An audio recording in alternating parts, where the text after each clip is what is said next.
Oh damn, we is live. Okay, what's up? What's up? What's popping? After show, after party, kissing Kofi's ass. Man, but yeah, man, big up to Kofi, man. That's my big bro. You know, How you gonna give a review? yeah, I'm in my feelings earlier, man. I had to get to thinking. I had to catch myself. So I'm back now, y'all, and yeah, we just gonna rock out a little bit more, because we had a good time, and we know a lot of y'all was wanting us to go do the after show or whatever. So, Sute, you want to play the video? Get the video popping. All right, let's do it. Yeah, we're gonna wait for some people to come in. Shout out Ladosha made it home safe. Yeah, hope she made it home.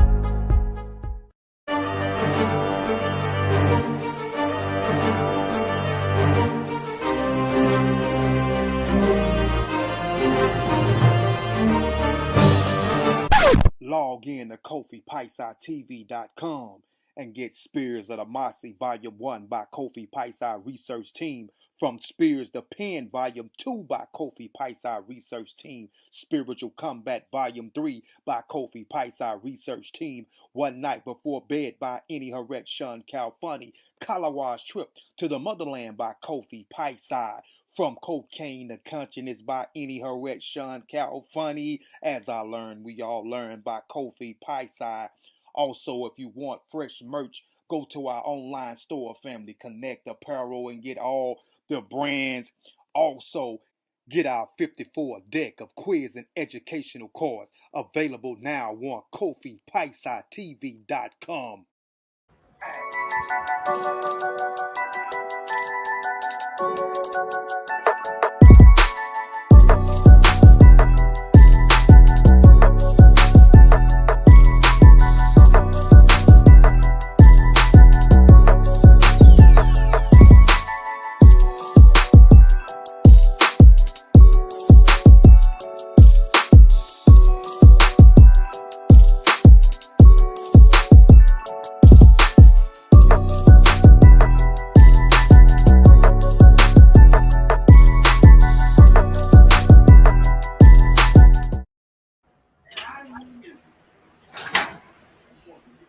Right, we back. Would you say, Sute? You coming right back, or you still on here? He said he stepped out. So Kofi, what inspired you to write that, man? The beautiful lessons of Kimoyo. Man, to be honest, a conversation, man, that I had with my dad. I talk about that in the book, man. Everybody know my dad's a preacher. He has a church, and a conversation we had 2017, and like I say, he's a preacher, and he's a Christian preacher, Baptist preacher, and he was trying to learn the same thing we on. He was trying, but during his time, there was no bookstores, there were no online bookstores, there was no internet, so it was he was limited to resources to learning about Africa and Africa culture and traditions and values and where he come from and etc. So just that conversation I had has always been in the back of my mind, and then even from that, I'm from Mississippi, so this is the Bible Belt. So a lot of people that I engage with, or encounter with, they frowned on African culture, they frowned on African traditions, they frowned on Africa, the continent Africa, they frown on their lineage. So that was also a motivation, for me to write the book Beautiful Lessons about Kimoyo, to combat some of the propaganda and then even explain some of the things. Because of the last chapter, I walk us through how the African American, or how our families even uh, got the mindset of hating Africa, got the mindset of thinking nothing is in Africa, the mindset of calling their ancestors primitive, you know what I'm saying, or savages, you know what I'm saying. Their traditions is fish, you know, all these other different derogatory derogatory terms. So man, it was so that's what it was, man. Just the inspired by Asar Hotep and Brother Benjamin Injai. So it was like a mixture of things.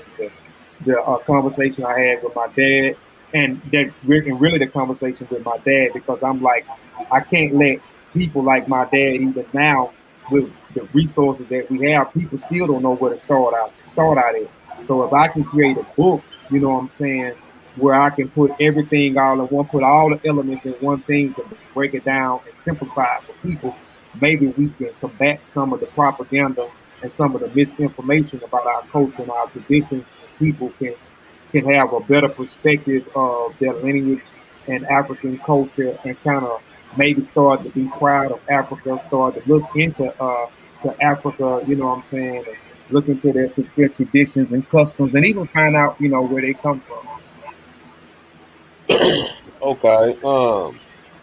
Let me ask you this, and correct me if I'm wrong, but in the previous interview, you said that you found out about the word Kimoyo by way of Asar Imhotep. Is that what you said?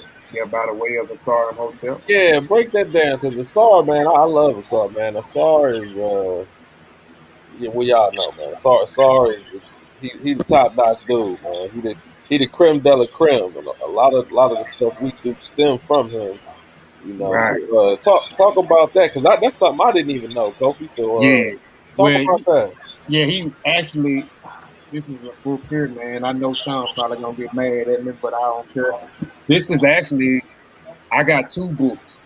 And this is actually a book that I'm actually gonna give away. I'm still gonna do a $400 giveaway pretty soon, and this is actually gonna be a part of the $400 giveaway. I don't know when I'm gonna do it yet, but this book um he did a whole presentation.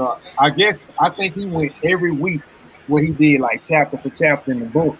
So he talked about Kimoyo, and he talked about Dr. Fukuyama. I didn't even know who the heck Dr. Fukuyama was.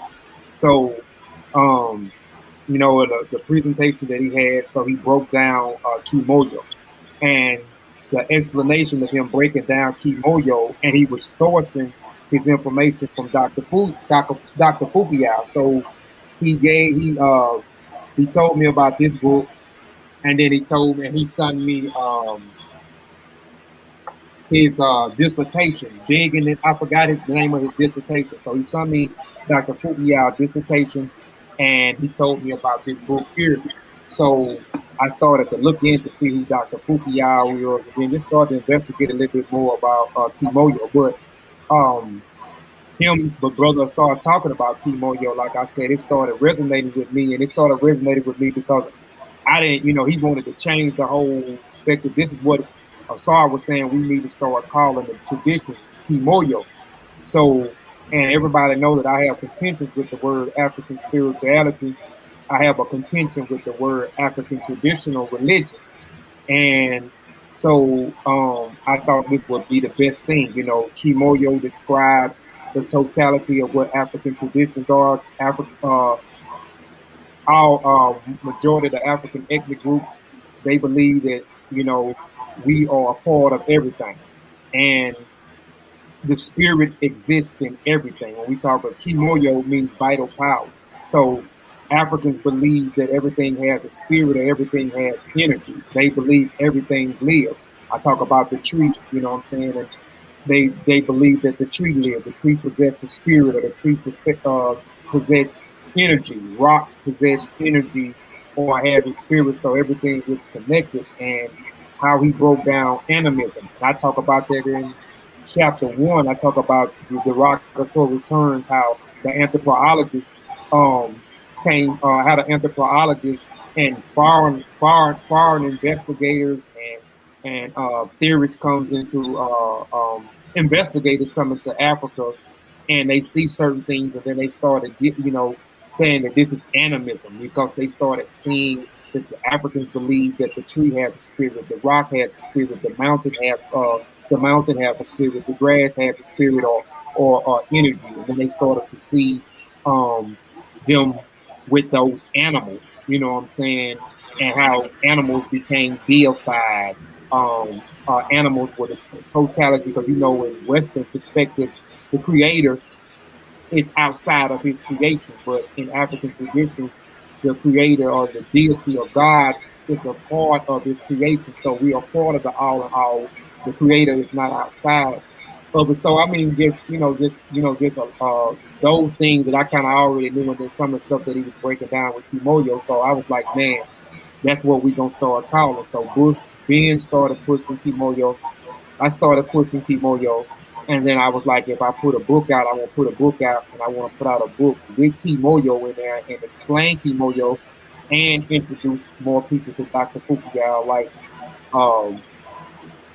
um, Brother Saw did, you know what I'm saying, and kind of hopefully we can get people away from the word African traditional religion and get people away from the word African spirituality.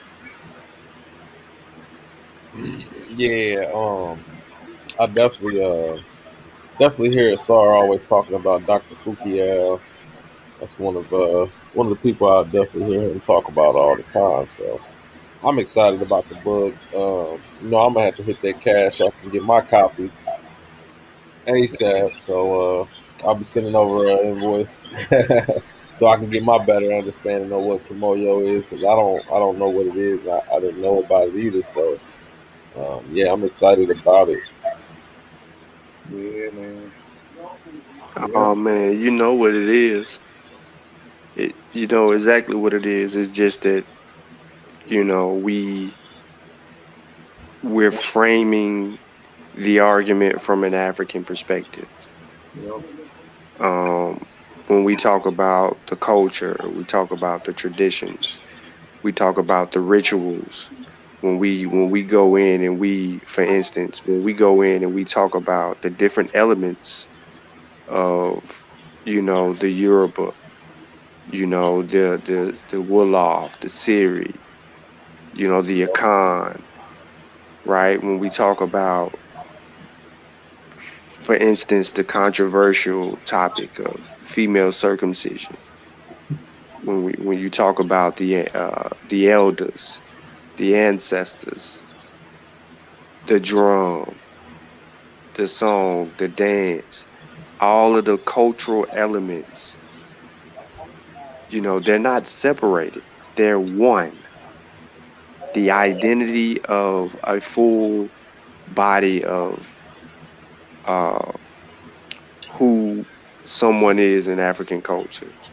They wake up doing a ritual. During the middle of the day, they're doing a ritual. Before they go to sleep, they're doing a ritual. You, it's what people use the word when you say religiously doing something.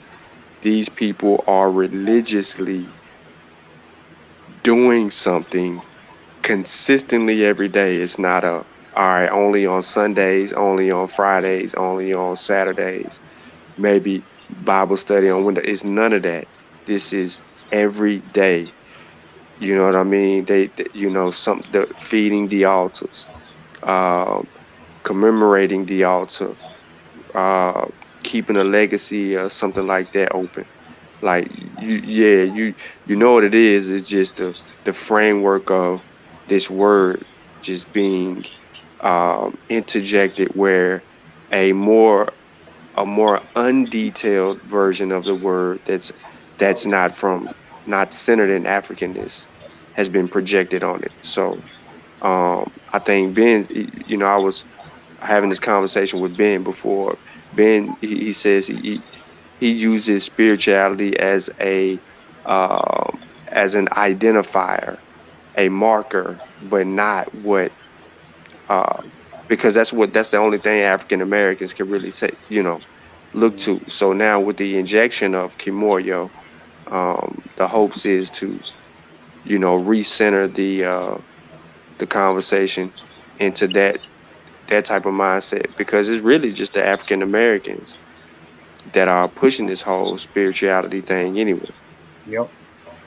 It definitely is. It's African American thing, and that if you go back and you look at it, the African spirituality thing it was a mechanism to get away from the word religion, because we know when in the black community or in the conscious community or the woke community or the aware community, when we mention the word religion, you know, it triggers a lot for people. We know that religion was used against us as a weapon, especially when we deal with Judaism, Christianity, and Islam.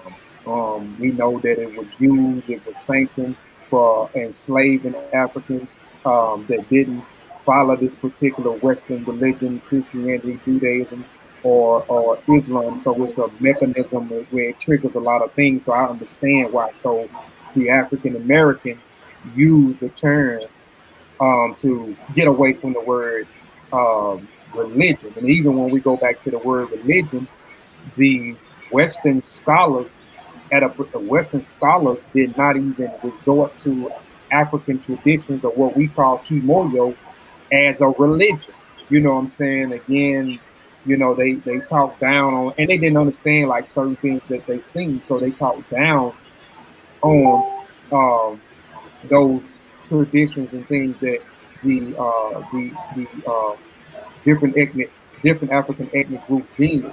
And then you get a guy named Godfrey Parada, who is a white European, who we can say, anytime we have, even now, if you have some white scholars, some white teachers, some white professors, some anybody in the scholastic field that does not look like us, that starts to push the truth about us and things that, the truth about things that happened and the things that we did, the thing, whatever it is, they start to say was radical. So when you look in 1954,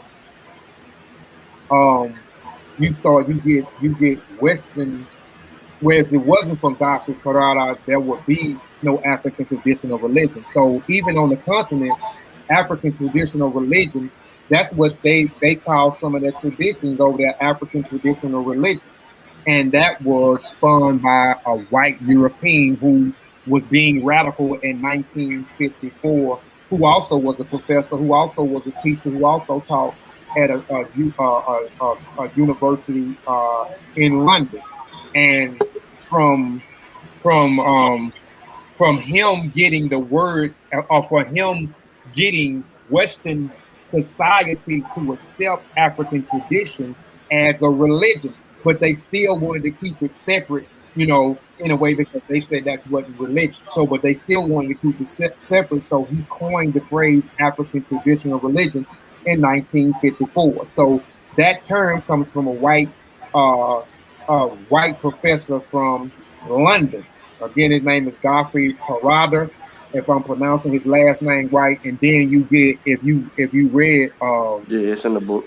yeah, so if you read Same Tree, Different Branch, that's Lord, Same Tree, Different Branch. If you read Spears of the Mossy, a historical survey in the minds of African warrior scholars,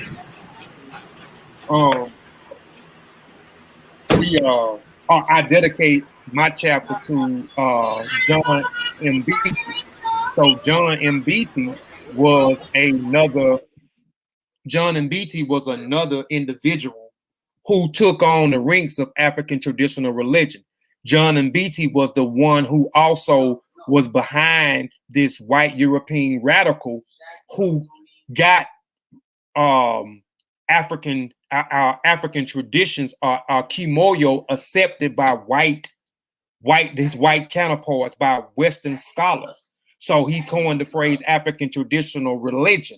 So once he did that, John Mbiti wanted to fight, and that's why I dedicated my chapter. And even though John Mbiti was a Christian, he was from Kenya, and he cleared up a lot of misconceptions, and he went to war with the white Western scholastic um, area about, African traditions. He was trying to um, stop a lot of the propaganda about African traditional, at the time, what it was called African traditional religion. So it was coined by this white European, John Mbiti, takes it and kind of made it popular. And then you got another scholar who was also from Nigeria, Oduduwa, who was a Methodist preacher, but he was also a professor as well, and he taught at a university as well. So those two guys took that phrase African traditional religion from this European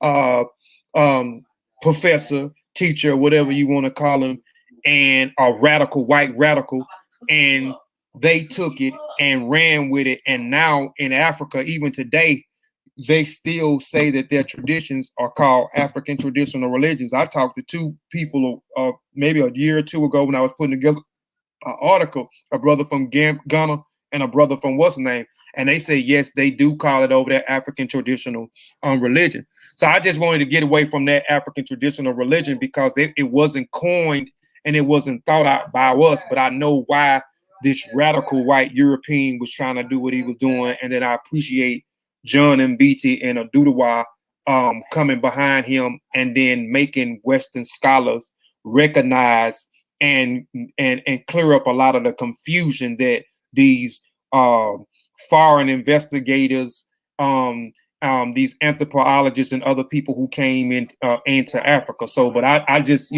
that's one reason why I don't like the word African traditional religion. And it just gives us back agency too. The right, word Kemoyo gives us agency. right. Yeah, I like that, man. I like that. That's what's up. Yeah. That's what's up. So yeah, man, that's Kemoyo.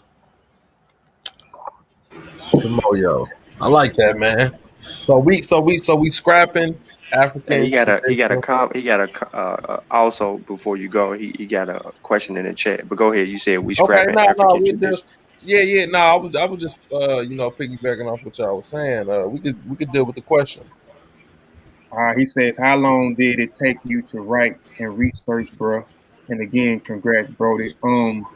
I'll say to write this book, Beautiful Lessons about Kimoyo, I'm gonna say it took me, to be honest, it took me 7 years. And I'm saying 7 years because I got introduced into the community in 2000. No. It took me 9 years. I got introduced into late 2013, or maybe, no, either late 2012, early 2013. So when I was on my mission from that point. So I'm gonna say it took me 9 years to write the book, but in actuality, it took me 4 months because I've been researching since 2013. I didn't actually learn research methodology or even stuff that comes with that until I got with the Seshu Maani Metanetsa group, and then me going into the Masi Warrior clan. So with those brothers, and then even like with Sean real big on methodology. So he talks about that a lot, beat that down our head. So it took me about 4.5 months to put the book actually together. But I had material I had the material, majority of the material since 2017 when I created the Kofi Paisai Research Team channel. I had been doing presentations, so I just pulled stuff from the presentations, pulled sources that I had from the presentations. I had some of the books I didn't have I ordered. Some new books I ordered because over time I started to see, especially with Brother Sar, recommending different people. So I bought books. Brother Sar recommended books that Brother Ben recommended, books that Sean recommended, and even now books that Akunfu, the newest member of the Masi Warrior clan, represented. But yeah, it took Eric Bond. It took me 4.5 months to write the book. Hey, so I wanted to ask you something real quick because you basically named other people. And my bad, Sutek, if I cut you. You named other people that recommended books to you. You named Mia Saw, Ben, Kung Fu. We know him as JC, and maybe a few other people that may have provided some resources to you in doing that. Now, I don't think people understand this. We, as Kofi Pi Research Team, and us being family with the Amin Ra Squad, and directly, you know, building with the Masi and things of that nature. Um, that's a lot of books you're being recommended to study a topic.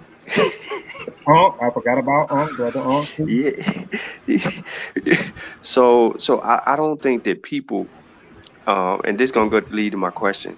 I don't think people understand that that takes a lot of time to research, right? Read because you're reviewing the literature and then you're referring back to it from your notes. So, and you said it took you 4 months to actually write the book. How many um how many pages of notes do you basically have on the subject matter? Do you have more notes than you have what's in the book? I guess I have more notes in the book because actually I wanted to stop at 10 chapters. I could have had 14 chapters. I didn't, a lot of some stuff I didn't deal with, like in some stuff the chapters could have been expanded. You talk about women's circumcision. I wanted to kind of talk about women's circumcision, but I left that alone because that video, that presentation that we did, it was very controversial. I wanted to talk about hair, you know what I'm saying, and the significance of hair because it's also an element of Kimoyo and their culture. So I wanted to break down the hair, you know what I'm saying, and what hair represents, the different styles represent, what it signifies, you know what I'm saying. It has a lot to do with Kimoyo. It's an element of Kimoyo. I don't have that in there. You know, I wanted to talk about a few other things I can't remember, but I didn't want to have the book too big. I wanted to keep the book at 200. I didn't do 200. The book is 183 pages. I could have did well over 300 pages, but I got notes from everywhere, and I got notes. Some of the notes, if I pull out now on my thing, I got notes from 2017. I got notes, earlier notes that I got that I'm not going to use that I need to throw away from 2016. So I got more notes than I got more notes than anything.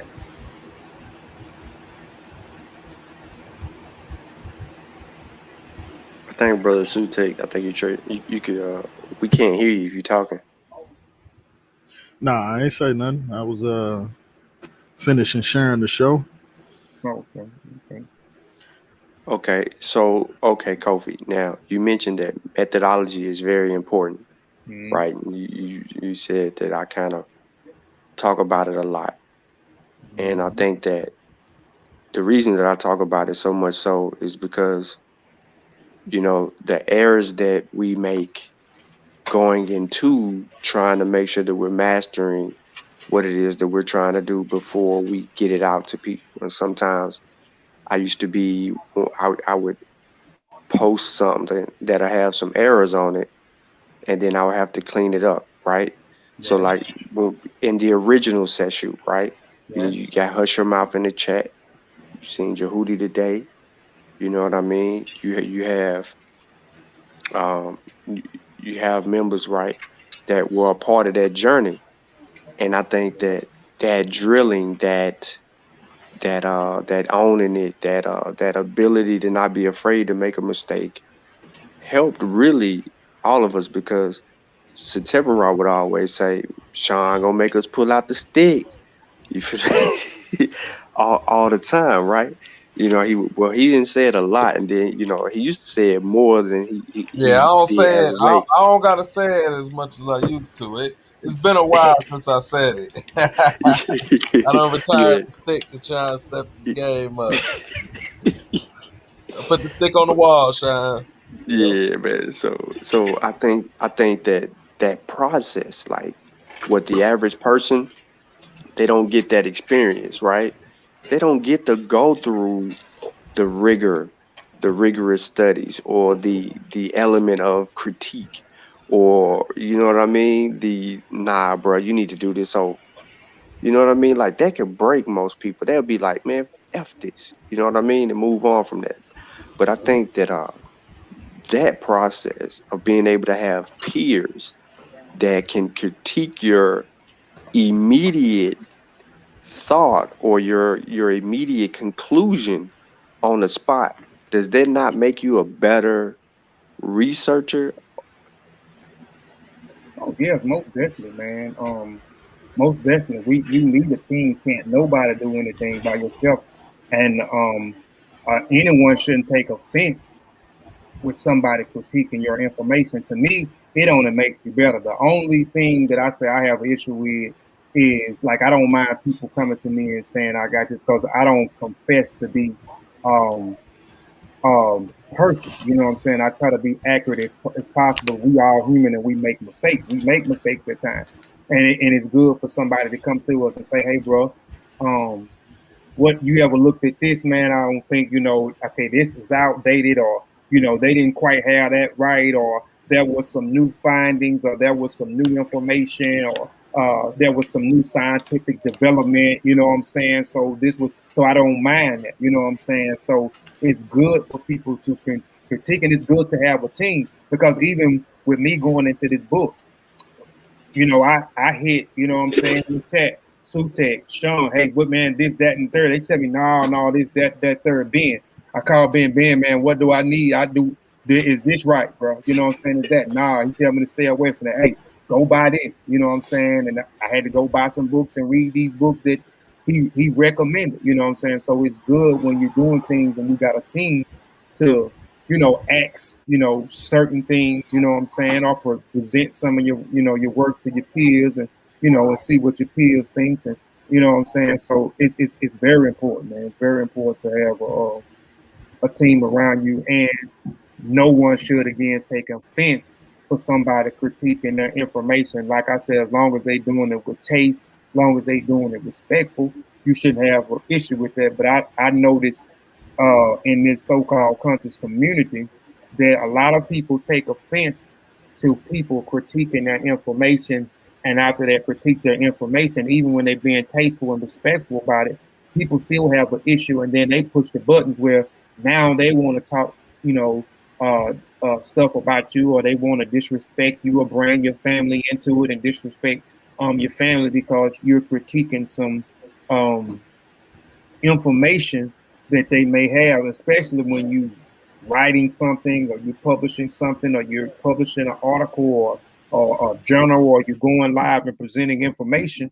You know what I'm saying? You're putting your information out there for scrutiny. You're putting your information out there to be critiqued. So I don't understand why people get mad when you critique others, but I don't have a problem with it, man. I think, that's a good thing to do, man, to critique others and surround yourself around a team, or around a team.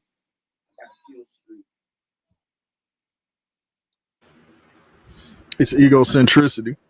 It's very egocentric to think that you're gonna be an expert in all fields of every topic or every subject. Like that's just not realistic. That's why teams are important, because you can have a member that focus on this area and that area, and they can all converge and come up with good solid information. But my question is, Kimoyo, you got a book on Kimoyo. So when do you, or if you plan at all on being initiated into any system, and which system, if so?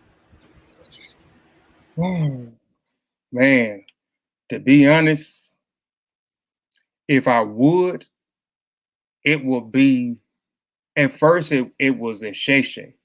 And it would be at first it would be a Shay. I tried for the longest, but I'm in Mississippi, so there's no elays, or what they would say temple. So I tried to do it on my own, read certain things, and that didn't turn out too hot for me, because Ben is an initiate. So he know what's right and he know what's wrong. And a lot of information, and this is just for the record for people too. A lot of people that are interested in Shay, or what people are calling Ifa, it's a lot of misinformation out here. I have a lot of books. Some of it has good information. A lot of it has bad information in those books, and I appreciate being for that. But like, man, nah, that ain't no good. That ain't right. That's a no go. You know, because he's an initiate. So and it's rare information about Isheshe. And even if I recommend you some of the books are $200-300. Some of them are a little bit cheaper, but even with those books, there are still rare information about Isheshe. So it probably would have been Isheshe, but you know, once I figure out where I was from, you know, my lineage extends. Even it could be still Isheshe, but you know, the Ikumi system in Ghana, you know, would probably be one. But I'm at a stage in my life right now that I just take different elements from different African ethnic groups, because the core central the core of Kimoyo is to build good character, is to cultivate good character, is to make one Ubuntu, to make one a human, because in African traditions, one has to earn the right to be a human being. I know it may not sound scientific to the scientific world, but your characteristics or your character is based on you being recognized as your community, as a human being. Otherwise, you'll be a untu, a non-human, or what they would say, a it. You will be recognized as an it in your community because you have such bad character. And the main thing is Kimoyo is cultivating and building good character and good moral standards. You know what I'm saying? Because even when you look at that, when you look at different African ethnic groups, when you see a lot of building is going on, people are getting along. They are getting along because they're respecting one another, they're valuing one another. You know what I'm saying? You know, they want peace amongst one another. They value each other's life. So when you start to see chaos and destruction, that's when there's no more building stages or something, you know, certain things going on. When you look back at that time of especially during the building ages in Africa. So it's about building and cultivating good character. But when you get to the back of the book, if you read in the back of the book, my perspective of when you understand mythology, when you understand folk tales and folklores, I talk about that in the book too. That, or even I talk about it in, I think, volume 3. I don't know which one it was, where I talk about how Kimoyo was developed. And at the time I was saying African traditional religion or African spirituality was developed, and it's based on a geographical location. And I understand why they came up with they began to answer the questions of the unknown, things that they didn't know. So they began to answer these questions. So the natural became the supernatural. And through those, they created myths, they created folk tales, they created folklores. You know what I'm saying? So they created rituals because they didn't understand that certain things about when certain bad things happen, they believed that they had to do certain things because they angered the lesser deities. You know what I'm saying? Or they angered the ancestors, or they angered God,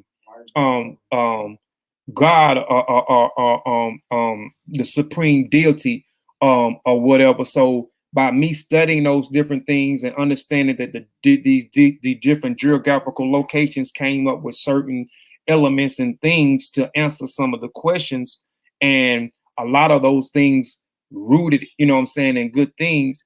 And but from me understanding that and why they created a supreme deity, why they created the lesser deities, why they sacrifice, why they do offerings, you know, why they do rituals, why they have music elements involved in certain things, why they handle the community a certain way, why they think about certain things dealing with the universe and things in nature.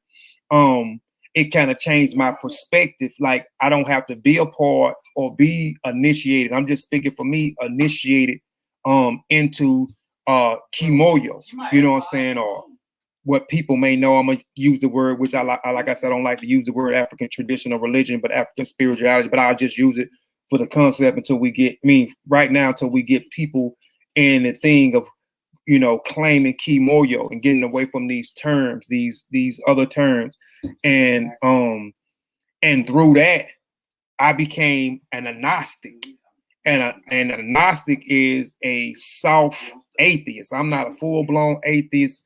You know, we just believe that, you know, nothing has been proven on the character and the existence of God. We don't have a belief, but we don't say there ain't no God, and we don't say there is a God. You know what I'm saying? We like on the fence, so we soft. And my perspective changed because of the research I have been doing over the years and understanding how Kimoyo and these elements of Kimoyo was established. But again, those elements was established for a good, you know, for good purposes, because it was to combat against things in Mother Nature. You know what I'm saying? And certain things that they, you know, they, like I said, they believe that everything is alive, everything has a spirit, or everything has energy, whether it's animated or it's inanimated. Energy, just from my research and my studies, and I just didn't Google this, and Unc said send him the link. So I just didn't Google this. I've been doing this for a while, so it changed my perspective, and so I don't have to be a part or be initiated into it. I just take different elements. Like now, I take elements from Odinani, that is the Igbo people. I take elements from Isheshe. I take elements from Makumi. I take elements from the Gulu Wankulu. I take elements from the Baganda culture. You know what I'm saying? In Uganda, because my father's people comes from that great East Africa Bantu migration into Nigeria. So I started studying the Baganda culture. You know what I'm saying? Studying the La'abas, which is the lesser deities and the supreme deities and their cultures and their psychology. So with me studying the psychology of the people, and not just particularly in West Africa, but in Central Africa, you know what I'm saying? West Africa so far, but specifically in Central Africa and South Africa, studying the psychology of the people and why they do the things that they did, why they created the things that they did, changed my mindset. Well, hey, look, I can just take pieces of these different elements and become a practitioner of it, so it can make me better. You know what I'm saying? Send Unc the links, y'all. He said the link. I'll put it in here. So it made me, you know what I'm saying? It changed my perspective. Where now I'm I'm a agnostic. And again, I'm not a full blown atheist. I'm a soft. I'm soft. I'm on the fence. I'm gonna say I'm on the fence. Yeah. So, and I know Unc gonna want a piece of this. How do you feel about people that say you can't be atheist and African centered, or it can't be agnostic and African centered? Like, being African centered is just automatically tied to the religions. Because people Or think the Kimoyo. Let me get it right. Yeah, Kimoyo. Yeah, people just think atheism is a European construct or a European ideal, and right, Zane, he just said a Gnostic is waiting for evidence of God, right? So, you know, they just think that it's a European construct. And even when you study atheism, you know what I'm saying, there's so many different things of atheism that I didn't even know of, man. So with different elements of atheism, but I know a real black atheist, and that's Brother Unc. And Brother Unc is African to the core. And again, he does the same thing. He takes elements. Brother Unc does ancestor veneration. That is an element that is a part of Kimoyo. You know what I'm saying? So he venerates his ancestors. He venerates those who he venerates his family, those who have transitioned. So you can be an atheist and appreciate and practice some of the elements, you know what I'm saying, or bring some element. Well, I'm gonna just say practice because I like to say practice or be a practitioner, and a practitioner is taking some things that and involving it into your life every day, and you putting these things into practice every day. And this is the one reason why I say, people say I have good character, because I take some of those elements and I become a practitioner of some of those elements where I continue to work on myself and continue to work on my character, while I can be an upstanding person, where I can be a good father to my son and my stepkids. I can be a good husband to my wife. I can be a good son to my mother and to my father. I can be a good uncle to my nephew and my neighbor. I can be to my nephews. I can be a good, and my niece. I can be a good person in my community or in my neighborhood or wherever I'm at, because I'm taking those things and I'm putting them into practice. You know what I'm saying? I'm continuing to cultivate those things until, you start to see it, you know what I'm saying, by me being a practitioner of things. But yeah, you definitely can be an atheist and love African traditions. You got something on that? Yeah, hell, man, the best minds that I ran into didn't believe in God, like Dr. Ben. Now, who the hell gonna deny Dr. Ben? Mm-hmm. Right? And who gonna deny his Africanness? John G. Jackson. John G. Jackson, right? Right? He said that the Africans, you know what I'm saying, had an atheistic religion, right? Mm-hmm. I mean, you know that the Egyptian thought process went into developing science, right? Mm-hmm. And you can go to the Wikipedia article, and it tell you that the science came into Greece through Egypt, right? And you read Diop's book, page 350. Is it even 335?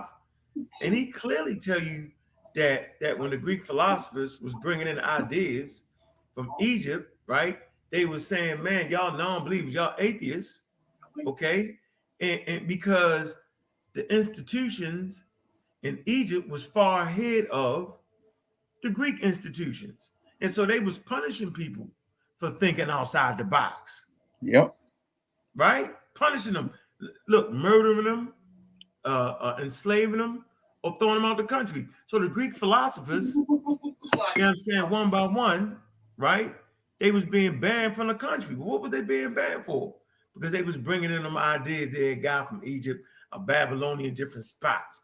But we know the science and the scientific method, and we talk about it all the time. We know that, that starts off in Egypt, right? We know this because we know about the mathematical papyruses. And last time I checked, when you look at the Ryan mathematical papyrus, when you look at the Edwin Smith medical papyrus, we know when you look at the damn thing and they're giving you curves, right? Look, I'm just showing you how I get out here. I showed y'all have seen this million times, but just for the audience, right? And it's right here, yo. Like what y'all want me to do, yo? Like I can't keep going down that road, man. Look, watch this. This is what it say. And this was on the papyrus. This is a breakthrough.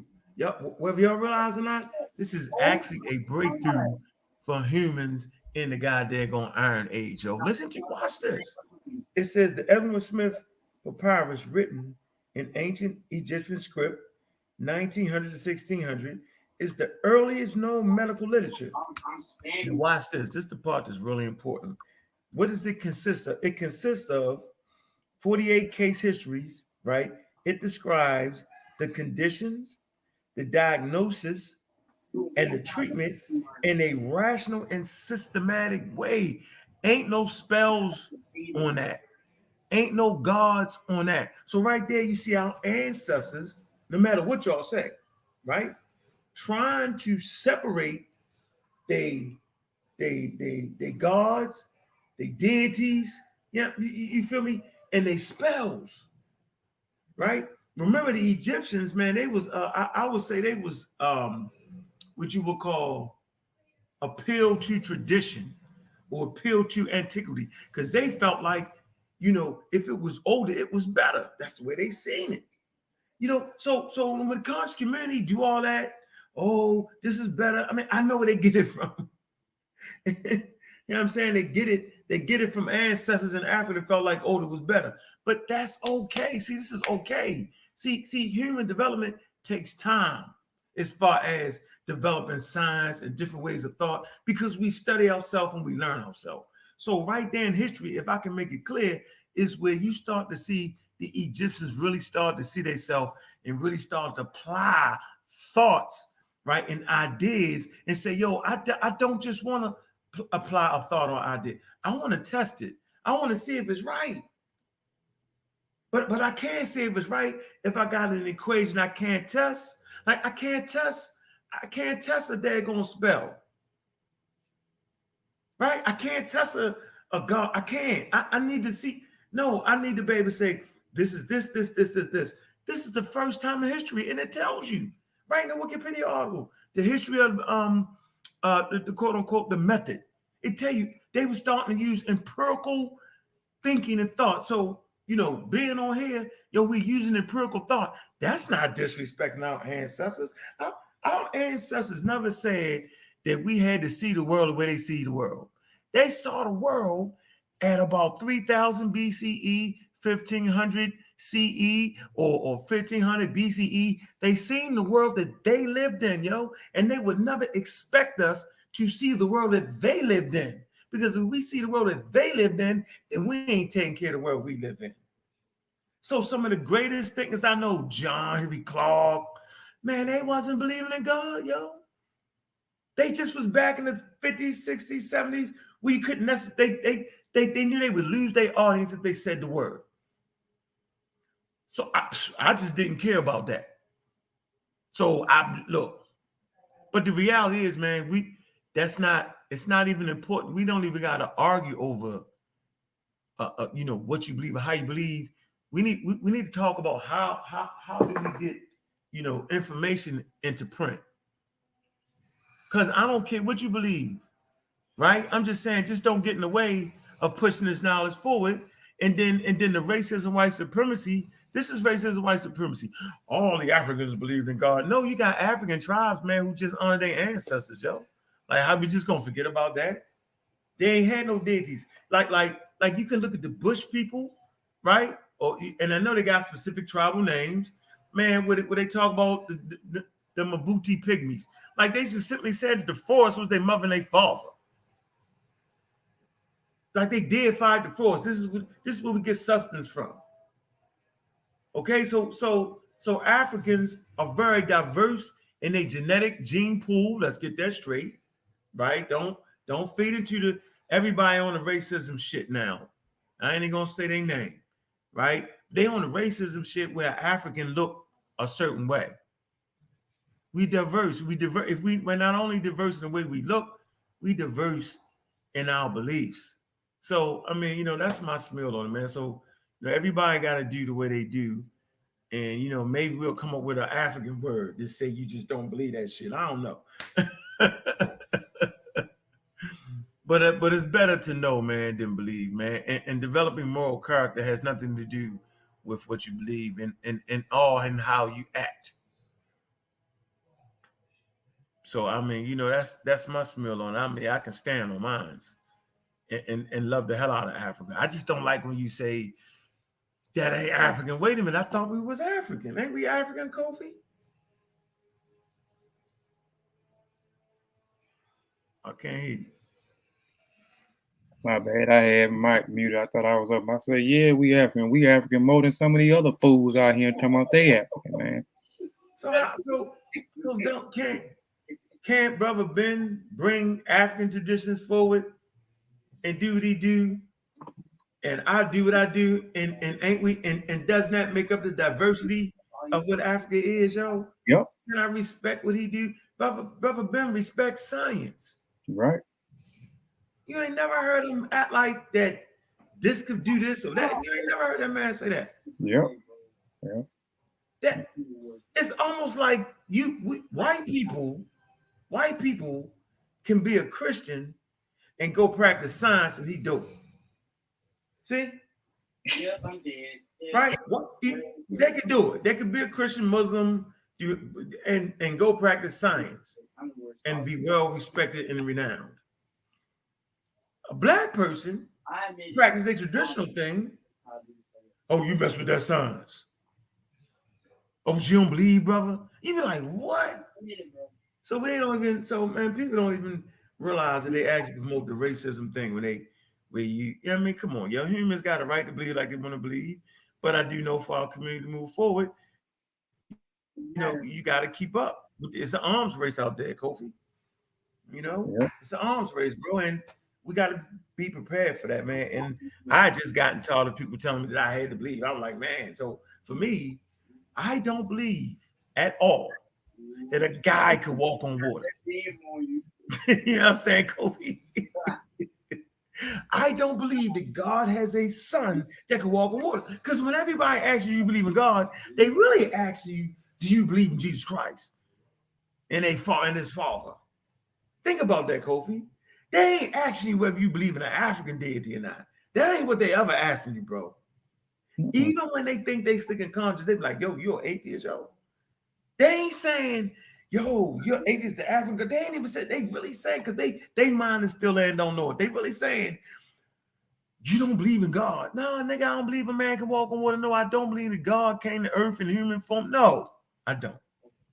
And if people got a problem with that, so watch this. I am absolutely sure and confident that human beings, one, cannot die and come back to life, and two, walk on water. So no, I don't believe in God. Stop it. Knock it off. You feel me? Yeah. This I'm sure, bro. I feel you. I definitely feel you, brother. I really do, man. I feel you.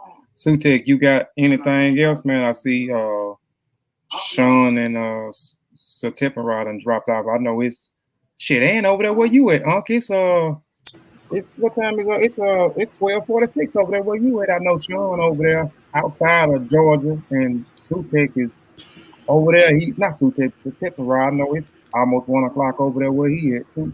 I know we got about 400 something views on the joint, yo. Yeah, man. Bro, I enjoy myself, dog. I ain't gonna even lie.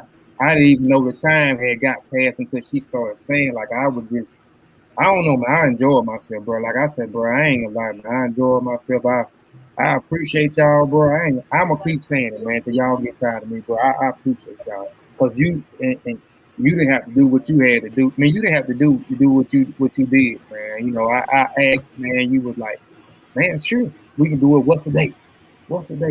And man, and it came together, man. It was better than what I thought it was gonna be, bro. I really did, man. I enjoyed myself, man. I love it, dude. Yeah, I did, bro.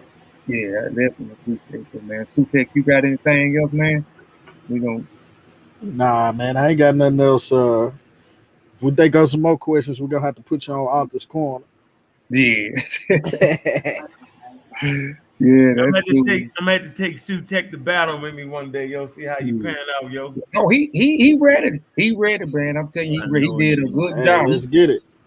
When I tell you he smashed old boy in one round knockout. How many rounds it was? Sutek with 3 rounds, wasn't it? Yeah, 3 rounds. Where is that? It was on the Black and Brown round tape. I never watched it. Yeah. I think I tapped into I inbox it to you. Yeah. Send it to me, yo. I like to see a good first round knockout. I'm telling you. This with the astronomy, right? Yeah, with the astrology. Mm-hmm. I heard they was trying to help him out. They smashed. You know you did your thing when they start trying to help. You know what I'm saying? Trying to help him out, give him time. Hold on. Let him. Yeah. You know you did your thing. I was with it. I told him go and get all the time you need, bro. Yeah, you know when I go over on Sawnuts, that's what he do, yo. He always try to help the other side. He got you, yo. Like imagine, yo, if he just let me run crazy like Killer Priest did. You cannot, you know what I'm saying? Let me run crazy like Killer Priest did, yo. It's gonna always turn out like that, yo. If any of y'all go over there, if they just let y'all run crazy, it's No doubt. Yeah, I don't see you. You lost some brain cells over there too, Unc. I know you lost some brain. It is Suto City over there. No, I didn't. I was so busy killing them, yo. You know, I had the grenade in the back pocket, the sword in one hand, the Yeah. M90, the 9mm right here, yo. I was like this. I told you, I felt like I came off of Mount Olympus, yo. Man. I say, damn, yo, they ain't involved yet. They ain't caught up yet. Yeah, that's crazy. I tune in and out, man. But yeah, we finna go ahead. We've been on here an hour. We weren't gonna be on here that long, man. But Good build, yo. yeah, man. Again, man, appreciate everybody for tuning in. Y'all go check out go to the Pseudo Killers, man. Subscribe to the Pseudo Killers if you haven't subscribed to the Pseudo Killers. And go check out the numerous videos that Unc got on Unc and the Pseudo Killers got on the Pseudo Killers. I guarantee